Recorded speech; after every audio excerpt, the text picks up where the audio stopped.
ससीनियन राजा को रशीदुल खलीफा द्वारा हरा दिया जाता है और यहीं से ईरान में इस्लाम की एंट्री हो जाती है। साल 1219 में चंगेज खान ने पिघली हुई चांदी उसके कानों और आंखों में भर दी।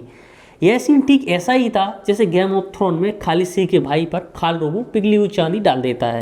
अनलचुक को हैकड़ी दिखाने लगते हैं, जिससे अनलचुक को गुस्सा आ जाता है और सभी व्यापारियों को मरवा देता है। उसने एक दूत का सिर काट डाला और 2 दूतों के सिर मुड़वा कर वापस चंगेज खान के पास भेज दिया। जय हिंद साथियों। दोस्तों, ईरान की पिछली वीडियो में आपने देखा कि ईरान में आज जनता सड़कों पर उतर चुकी है। हमने सत्ता से बेदखल करने के लिए बड़े स्तर पर आंदोलन किए जा रहे हैं। दोस्तों, इस वीडियो में आप जानेंगे कि ईरान के इतिहास को और जानेंगे कि कैसे खामनेई ईरान की सत्ता में आता है। तो दोस्तों, वीडियो की शुरुआत करते हैं। पर्सिया आज का ईरान, जिसका साम्राज्य ग्रीक से लेकर भारत तक फैला था, जो साइरस के शासनकाल में पीक पर था। शुरुआत के समय में ईरान में मीडियन, पर्सियन और पार्थियन 3 जनजातियों का प्रभुत्व था और आगे चलकर 615 बीसी तक मीडियन ने पूरे ईरान क्षेत्र को अपने कब्जे में ले लिया। इसके बाद 550 बीसी में जब पर्शियन क्रांति होती है तो साइरस द ग्रेट ने मीडियन एम्पायर को खत्म कर दिया और ईरान को कैप्चर कर लिया और फर्स्ट पर्शियन एम्पायर एक्यूमेनेड एम्पायर की शुरुआत हो गई। परंतु इसके राजा ने एक बड़ी गलती कर दी, मैसेडोनिया पे हमला करके।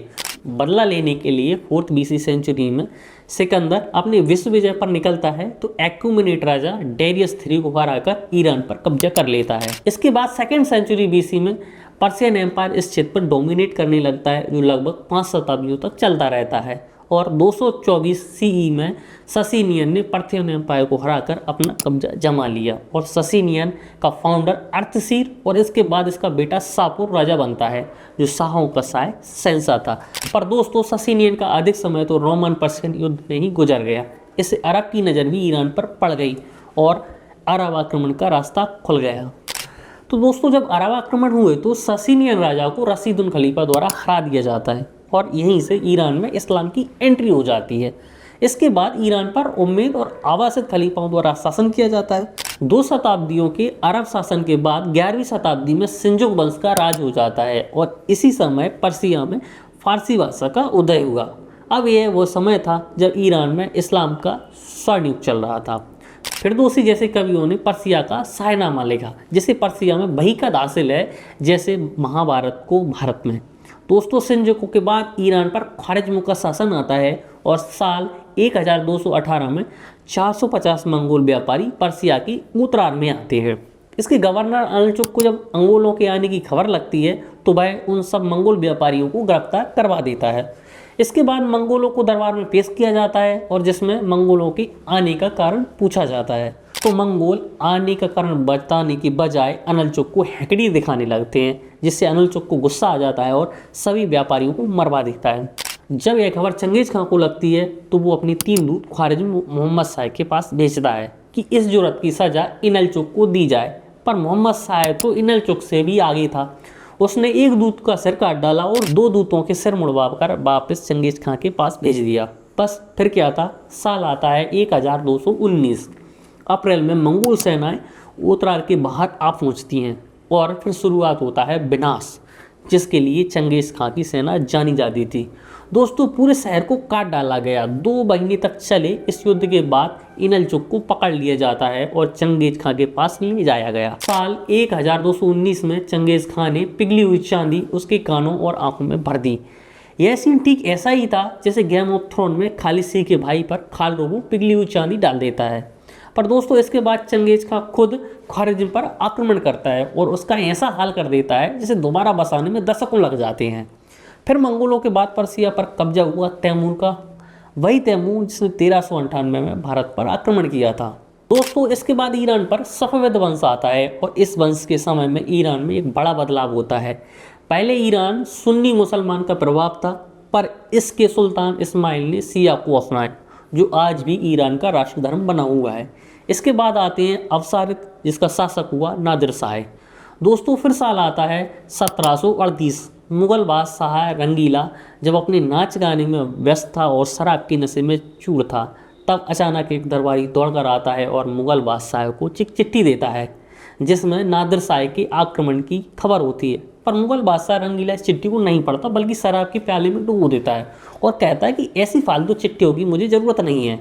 और फिर सब साल आता है 1739 तो दिल्ली पर नादिर शाह आक्रमण कर देता है और ऐसी भयंकर मारकाट और धन संपदा लूटने के बाद मुगल कालीन मयूर सिंहासन को भी अपने साथ ले जाता है। और फिर साल जब 1800 आता है तो धीरे धीरे ईरान पर पश्चिम का प्रभाव पड़ने लगता है, पर्सिया कमज़ोर हो जाता है और रसिया ब्रिटेन की आपसी लड़ाई में पिसने लगता है। और फिर साल जब 1872 आता है तो पर्सिया में संवैधानिक क्रांति होती है और साल 1905 में ईरान की पहली संसद बनती है और समय निकलता है। फिर साल 1925 में ईरान में एक और राज्य की शुरुआत होती है, पहलवी वंश, जिसके राजा थे रजा साहेब पहलवी, जिसने 16 साल पर्सिया पर राज किया।